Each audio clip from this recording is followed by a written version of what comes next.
안녕하십니까. 저는 University of Arkansas for Medical Sciences에 있는 박용문입니다. 발표에 앞서 옴니버스 팍 개관을 진심으로 축하드립니다. 가톨릭의대 37회 졸업생이자 10년 넘게 조교 및 교수로서 몸담았던 저로서는 너무나 기쁘고 기회가 되면 직접 찾아가 둘러보고 싶은 마음 간절합니다. 오늘 가톨릭대학교 기초의학 발전을 위한 심포지움에 초청해 주신 이화성 의무부총장님, 정현준 학장님을 비롯한 여러 교수님들께 감사드립니다. 연좌 의뢰를 받고 어떤 말씀을 드려야 하나 고민했는데 제가 이제까지 걸어온 길이 일반적으로 의과대학 나온 사람들이 가는 커리어 패스와는 다른 특이한 경우라 그간의 경험과 느낀 점을 공유하는 것도 좋겠다는 생각이 들었습니다. 저는 의대를 졸업하고 인턴을 거쳐 예방의학을 전공했습니다. 예방의학은 건강 증진과 질병 예방에 주로 관심을 가지는 기초의학 과목인데 저는 주로 역학 분야에서 수련을 받았습니다. 참고로 역학은 에피데미올로지라고 하며 인구 집단을 대상으로 건강 관련 상태나 질병 발생의 분포 양상 및 위험 요인을 연구하는 분야입니다. 수련 및 학위 과정을 거치면서 당뇨병과 대사증후군 역학 및 예방에 관심을 가지게 되었고 내분비 대사내과 교수님들과 함께 지역사회 코호트 연구, 즉 특정 인구 집단을 대상으로 일정 기간 추적 관찰하며 질병 발생 및 관련 요인을 알아보는 연구를 진행했고 또한 당뇨병 환자를 대상으로 합병증 발생과 관련 요인을 조사하는 연구에 참여했습니다. 조교수로 승진한 이후에 해외 연수를 가게 되었는데 대사증후군의 유전적 소인에 대한 체계적인 공부를 하고 싶어서 워싱턴 유니버시티 인 세인루이스 유전역학 석사과정 입학하게 되었고 감사하게도 가톨릭 의대에서 장학금 지원을 해주셨습니다. 학위 과정은 1년 반 만에 학위 논문까지 제출해야 하는 상당히 인텐시브한 과정이었습니다. 석사 디펜스를 마치고 작성한 학위 논문을 교내 학술대회에서 발표해서 어워드를 받았고 멘토 교수님들 연구에 참여하면서 미국에서의 연구 분위기를 체험할 수 있었습니다. 사진에서 라오 교수는 심혈관 질환 유전 역학의 선구자로 지금도 왕성하게 연구 활동 중입니다. 연수를 마치고 돌아와서 다시 교육, 연구 등 바쁜 일상을 보내게 되었습니다. 여기까지는 연수 기간에 학위를 한 것 이외에 다른 동료 선후배 교수들의 커리어 패스와는 크게 다르지 않았는데 이때 미국으로 돌아가 PhD 과정부터 다시 시작하게 됩니다. 미국은 학교마다 특화된 분야가 다른데 University of South Carolina는 Exercise Science 프로그램이 미국 최상위여서 관련된 Physical Activity Epidemiology나 Nutritional Epidemiology, 즉 신체활동 역학이나 영양역학 연구가 활발한 곳입니다.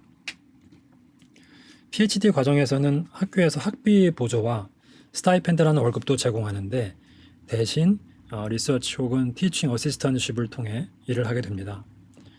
저는 리서치 어시스턴십을 통해 메디케이드 자료를 이용한 선천성 심장 질환과 소아청소년 정신과 질환 관련 역학 연구에 참여하게 되었고 통계 분석을 맡게 되었습니다. 당시 PI 교수님이 본인은 논문 쓰는 게 너무 재밌어서 중독된 것 같다고 했는데 덕분에 2년 동안 7편의 논문에 공저자로 참여하게 되었습니다. 리서치 어시스턴십과 별도로 티칭 어시스턴트로 학부생 역학 실습 강의와 대학원 역학 교육에도 참여했습니다.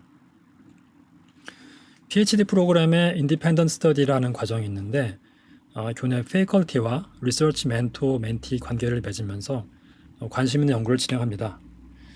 저는 당시 미국 신체활동 역학의 아버지라고 불리는 스티브 블레어 교수가 주도하는 코호트 연구에 참여하게 되었습니다.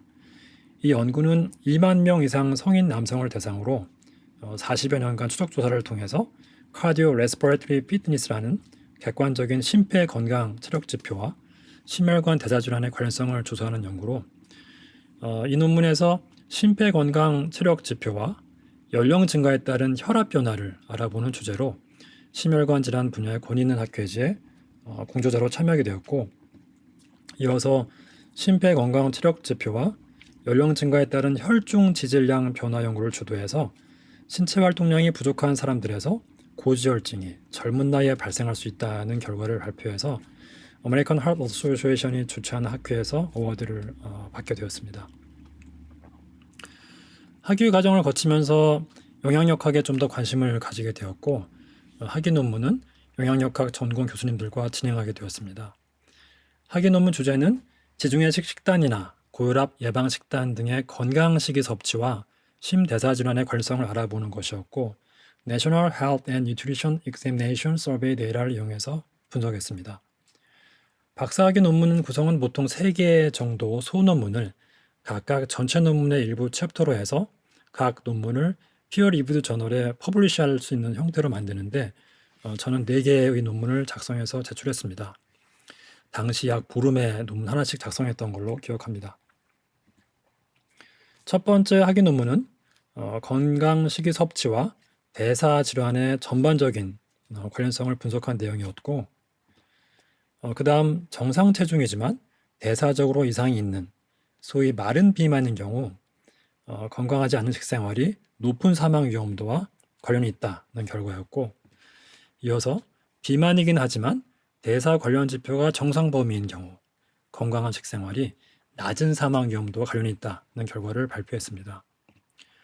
마지막으로 건강한 식생활로 인슐린 저항성이나 염증 지표가 개선되는데 그 기전이 건강한 식이 섭취에 직접적인 작용도 있지만 건강한 식생활이 체중을 줄여줌으로써 나타나는 간접적인 효과도 있다는 결론을 인과론이라는 최신 고급 역학 방법론을 통해서 설명하는 논문을 발표했습니다. 박사 학위를 마치면서 다음 진로에 대해 고민하게 되었습니다. 미국에서 교수로 자리 잡기 위한 준비가 충분히 되어 있나, 과연 경쟁력이 있나를 따져보면서 좀 더 차별화가 가능한 나만의 강점을 만들 수 있는 커리어를 쌓아야겠다는 결론을 내리고 포스닥 자리를 알아보게 되었습니다. 포스닥 포지션은 크게 대학이나 국가연구기관, 즉 NIH에서 가능한데 좀 더 안정적이고 대우가 좋은 NIH를 알아보게 되었고 27개 NIH 기관 중 하나인 노스캐롤라이나에 있는 National Institute of Environmental Health Sciences, 즉 NIEHS라는 기관에 있는 유방암 역학 연구팀에서 모집 공고가 나서 지원했는데 대사질환과 유방암의 관련성을 연구하고 또 박사 과정에서 한 영양역학 연구를 유방암에 적용해 볼 수 있는 좋은 기회라고 생각했습니다. 전화 인터뷰 통과 후에 온사이트 인터뷰를 하게 되었는데 전날 도착해서 다음날 아침부터 세미나 발표를 포함해 하루 종일 단 2번의 휴식을 제외하고 쉼없이 진행되는 일정이었습니다. 이렇게 NIEHS에서의 포스닥 및 리서치 펠로우 과정이 시작되었습니다. 여기서 시스터 스터디라는 코호트 연구를 진행했는데 자매가 유방암에 걸렸지만 본인은 유방암이 아닌 여성 5만 명을 대상으로 유방암 발생 위험 요인을 알아보는 연구로 제 멘토인 닥터 데일 샌들러가 주도해서 NIH 인트라뮤럴 펀딩으로 진행되는 광범위한 조사 자료를 지속적으로 수집, 분석하는 대규모 역학 연구입니다. 연구팀에 합류하고 대사질환과 유방암의 관련성 연구를 시작했습니다. 이 논문에서 비만인 경우 대사지표가 정상인지 여부와 관계없이 유방암 위험도가 올라간다는 것과 다른 한편 정상 체중인 경우에도 대사지표가 좋지 않은 마른 비만이거나 혹은 복부 비만이 있을 때도 역시 유방암 위험도가 올라간다는 결과를 발표했습니다. 또한 임신성 당뇨병이 여러 번 있었던 경우에 유방암 위험도가 올라간다는 결과도 발표했습니다. 당시 함께 진행했던 당뇨병 및 당뇨병의 가장 일반적인 치료제인 메트포르민 사용과 유방암의 관련성 연구는 당뇨병이 유방암 발생 위험도 증가와 관련이 있지만 메트포르민 사용이 특정 유방암 서브타입에 대해서 그 발생 위험도 감소와 관련이 있다는 결과였습니다. 연구 디자인이 매우 복잡하고 분석이 까다로워서 결과를 도출하기까지 시간이 오래 걸렸는데 운 좋게도 하이 임팩트 저널에 에디터 초이스 페이퍼로 선정이 되고 NIEHS 내에서 매년 500편 이상 논문이 발표되는데 그중 약 5% 정도에만 수여하는 올해의 논문으로 선정이 되고 다시 전체 NIH에서 발표되는 논문 중 매년 20-30편만 골라 수여하는 올해의 논문으로 추가 선정되는 영광을 안게 되었습니다. 다이어트과 유방암 관련 연구도 진행해서 만성적인 대사성 산증과 관련 있는 식이 섭취가 유방암 위험도 증가와 관련이 있다는 연구를 발표했고 미국 영양학회 포스터 컴피티션에서 어워드를 받았습니다. PhD를 했던 University of South Carolina 영양학과 교수님이 개발해서 전 세계적으로 사용되고 있는 염증 시기 지표와 유방암 관련성을 알아보는데 장기적으로 염증을 증가시킬 수 있는 식이 섭취 또한 산화 스트레스와 관련된 식이 섭취가 함께 유방암 위험도를 올리는 상승작용을 한다는 결과를 발표했고 미국 암예방학회 포스터 컴피티션에서 어워드를 받았습니다. 관련해서 비만이면서 게다가 대사지표까지 좋지 않은 경우 염증을 증가시킬 수 있는 식이 섭취가 사망 위험도 증가와 관련이 있다는 결과를 발표했습니다. NIH에서의 좋은 경험 중 하나는 서머 인턴과 일하면서 멘토로서의 역량을 키울 수 있다는 점입니다. 함께 일할 학생을 인터뷰를 통해서 직접 선발해서 여름방학 2달여 동안 함께 연구를 진행하고 포스터 발표까지 지도하게 됩니다. 첫 해에는 하버드 보건대학원 박사과정 학생과 다양한 건강식이 섭취와 유방암의 관련성을 분석했습니다. 이 연구에서 식이섭취 지표 및 구성요인에 따라 유방암 위험도의 차이가 있고 또한 유방암 서브타입에 따라 관련성이 다르게 나타난다는 결과를 영양역학 분야에서 최고 권위가 있는 저널에 발표하게 되었습니다. 다음 해에는 콜롬비아 대학원 석사과정 학생과 육류 섭취와 유방암 발생의 관련성을 분석했습니다. 소, 돼지 등 붉은색 고기를 섭취하는 경우에 유방암 위험도가 올라가고 닭고기 같은 흰살고기를 섭취하는 경우에 유방암 위험도가 감소하며 또한 붉은 고기를 흰살고기로 대체해서 섭취했을 때 위험도 감소폭이 더 커졌다는 결과를 발표했는데 당시 한국을 포함해서 많은 언론에 보도가 되었습니다. NIHS가 환경과 질병 관련 연구를 주로 하는 기관이다 보니 저도 환경 요인에 관심을 가지게 되었습니다.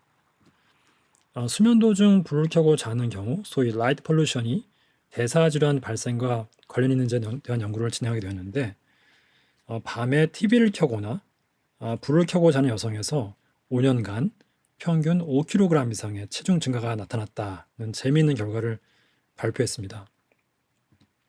자마 인터널 메디슨의 논문이 발표된 다음 날 미국 양대 방송에 특집으로 다루어지고 엠바고 날짜 전후에서 정말 폭풍이 몰아치듯 인터뷰 요청이 쏟아지면서 미 국내뿐 아니라 전 세계 언론에 보도되었습니다. 이 논문도 NIHS 내에서 올해의 논문으로 선정이 되고 다시 전체 NIH에서도 올해의 논문으로 추가 선정되는 영광을 안게 되었습니다. NIH에서 펠로우를 하게 되면 단점이 NIH Extramural Fund 어플리케이션에 많은 제약이 있다는 것인데 마침 NIH Office of Dietary Supplements라는 기관에서 NIH 내부 연구자를 대상으로 경쟁을 통해 인트라뮤럴 펀드를 제공하는 기회가 있어서 카로티노이드와 산화 스트레스, 염증, 그리고 유방암의 관련성을 알아보는 주제로 지원해서 연구비를 받게 되었고 관련 연구 결과도 발표했습니다. 연구 업적이나 연구비 수주 경력 등 어느 정도 준비가 되었다고 생각해서 패컬티 잡 서치를 시작했습니다. 학계에 있는 모든 사람들이 평생 거치는 커리어 과정 중에서 가장 어렵고 힘들며 심지어 두렵기까지 했던 과정이라고 말합니다. 특히 에피데미올로지 분야는 매년 배출되는 PhD 수에 비해 패컬티 포지션 수가 상대적으로 적은 분야라 경쟁이 치열합니다. 분야마다 다소 차이가 있지만 대부분의 테뉴어 트랙 패컬티 선발이 이러한 과정을 거칩니다. 정말 많은 시간과 노력이 소모됩니다. 준비 과정도 그렇지만 운 좋게 온사이트 인터뷰까지 갔을 때 앞에서 보여드린 포스닥 인터뷰 일정의 최소 3배가 넘는 미팅과 식사 일정이 잡혀 있어서 온사이트 인터뷰는 고된 일정에 얼마나 집중력을 유지하는지 확인하는 체력 테스트라고도 합니다. 저도 2년 넘게 잡 마켓에 있으면서 이런 과정을 여러 번 거치게 되었고 자리 확정은 계약서에 사인하기 전까지는 알 수 없고 예상치 못한 돌발 변수가 작용할 수 있다는 걸 알게 되었습니다. 이 과정을 거친 후에 모든 면에서 가장 핏이 잘 맞는 UAMS를 선택하게 되었습니다. University of Arkansas 시스템은 알칸사 스테이트를 대표하는 주립대학으로 주도인 리룰락의 메디컬 사이언스 캠퍼스가 있습니다. 최근 하버드에서 암센터 소장을 영입한 후에 공격적인 패컬티 리크루트먼트가 진행되어서 3년간 30명 이상의 교수가 채용되었고 저도 그 혜택을 받은 경우로 소속은 보건대학원이지만 암센터로부터 스타트업 등 연구 지원을 받고 있습니다. NIHS에서 진행하던 연구를 확장해서 다이엇, 에피제네틱스, 유방암 관련성을 연구하고 있고 최근 주목받는 건강 불평등 연구를 유방암 환자에서의 심혈관 질환과 연결해서 다학제 연구팀을 구성해서 연구를 진행하고 있으며 또한 한국에 있는 연구팀과도 공동 연구를 계속 진행하고 있습니다. 이제까지의 제 경험에 비추어 오늘 심포지엄 주제와 관련해서 말씀드리자면 우선 멘토-멘티 관계의 중요성을 강조하고 싶습니다. 운 좋게도 저는 지나온 커리어 패스마다 처음 지도교수셨던 맹광호 명예교수님으로부터 최근 NIH의 닥터 샌들러까지 훌륭한 멘토를 만났습니다. 학계에서 멘토-멘티 관계는 단순히 지식을 전수하고 받는 데 그치는 게 아니라 해당 커리어 패스를 먼저 가본 인생 선배로서 멘토가 멘티에게 지속적으로 지지와 협력을 해주는 것이고 그 과정에서 진로 결정에 도움을 줄 수도 있습니다. 멘토 입장에서도 멘티를 잘 키우면 마치 투자와 같아서 나중에 다시 도움을 받을 수 있는 큰 자산이 됩니다. 이러한 관계는 멘토-멘티 당사자 간의 노력뿐 아니라 그러한 관계를 형성할 수 있게 주변 시스템이 잘 뒷받침되어야 가능할 것입니다. 학교나 기관 차원에서 서로 도움이 되는 멘토-멘티 관계를 형성할 수 있도록 지원이 가능하다면 그것이 밑거름이 되어 기초의학에 관심을 가지고 더 나아가 기초의학으로 진로를 정할 수 있는 학생이 많아지지 않을까 생각하는 바입니다. 이와 관련해서 학생들이 교수 연구에 적극적으로 참여할 수 있는 환경 제공이 도움이 될 것입니다. NIH 서머 인턴으로 많은 메디컬 스튜던트들이 옵니다. 이 학생들이 졸업 후에 모두 기초의학을 하는 건 아니지만 최소한 기초의학 연구를 이해하고 장래 본인의 연구에 기초의학과 공동연구를 할 수 있는 안목과 역량을 키우게 됩니다. 제가 있는 UAMS에서도 방학을 이용해서 메디컬 스튜던트가 패컬티와 매칭을 통해 연구에 참여할 수 있는 기회를 주고 있고 교수에게는 관련 연구비 지원뿐 아니라 테뉴얼 심사에 도움이 되도록 업적 평가에 반영해주고 학생에겐 학점 인정 등의 혜택을 줍니다. 실제적으로 교수, 학생 모두에게 큰 도움이 될 만한 인센티브를 통해 많은 학생이 기초연구에 참여할 기회를 주는 것도 좋을 것입니다. 경청해 주신 여러분 감사드립니다.